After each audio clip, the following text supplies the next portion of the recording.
मना रही है कि 12 लाख के नीचे के इनकम टैक्स पर अब कोई टैक्स नहीं लगेगा।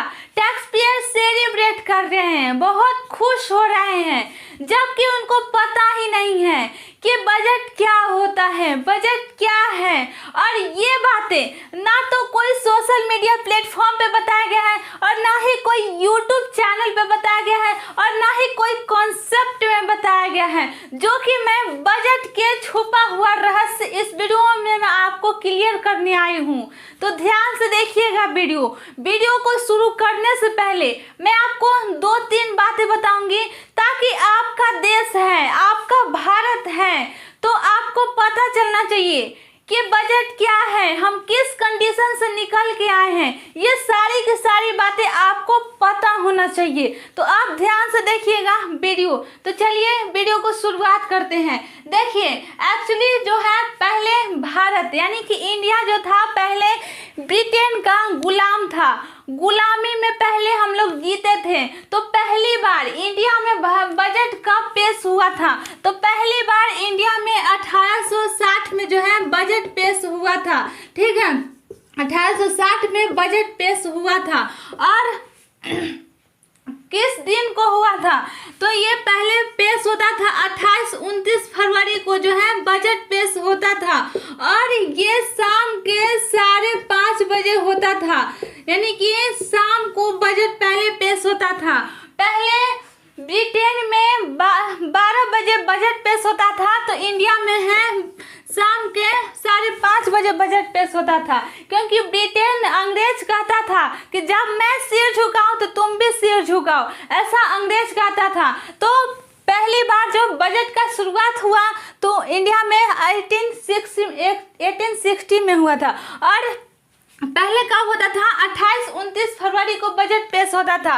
और कब होता था? तो शाम के 5:30 बजे बजट पेश होता था।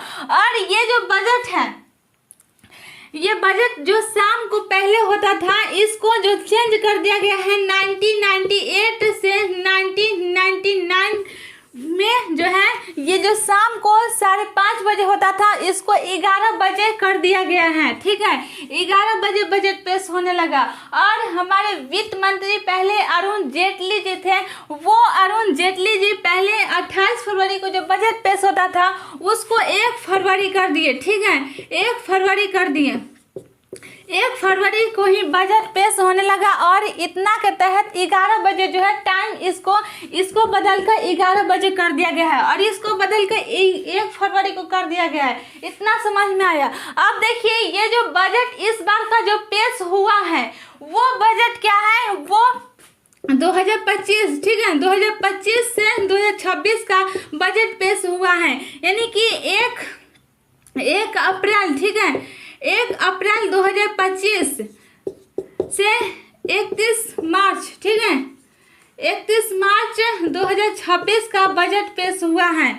तो अभी ज़्यादा खुश होने की ज़रूरत नहीं है, अभी खुश होने की ज़रूरत नहीं है। अब देखिए हमारे जो वित्त मंत्री हैं, हमारे ही नहीं हम सबकी हैं, वित्त मंत्री निर्मला सीतारमण जी। निर्मला सीतारमण जी बजट को कैसे पेश करती हैं? आप ध्यान से समझिए कॉन्सेप्ट। देखती हैं, पहले प्रस्ताव रखती है पार्लियामेंट में। ठीक है, पार्लियामेंट में जो है प्रस्ताव रखती हैं।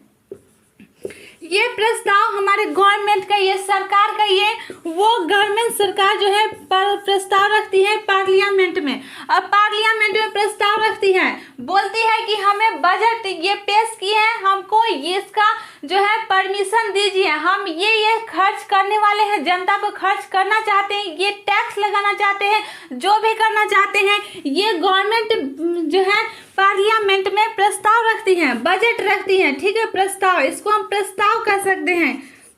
तो ये क्या है? अभी प्रस्ताव है, अभी ज़्यादा खुश होने की ज़रूरत नहीं है। तो ये प्रस्ताव रखती हैं। तो ये क्या है? पार्लियामेंट इसको पास करती है। क्या करती है? पास करती है। और जब पास करेगी तो इसमें हो सकता है कि इसमें चेंज कर सकती है। ठीक है, चेंज हो सकता है और चेंज नहीं भी हो सकता है। तो अगर चेंज नहीं होगा, अगर चेंज नहीं होगा तो जैसा पहले का कंडीशन था ठीक वैसा ही अभी रहेगा। अगर चेंज हो गया तो बदल सकता है, जो कानून इनको लगाना है वो लगा सकते हैं। 12 लाख के नीचे के इनकम टैक्स पर जो है टैक्स नहीं लगेगा, तो ये हट सकता है। लेकिन अगर नहीं हुआ कोई चेंज तो जैसा पहले था वैसा ही रहेगा। तो अभी मेरे भाई, मेरे दोस्त, अभी ज़्यादा खुश होने की जरूरत नहीं है।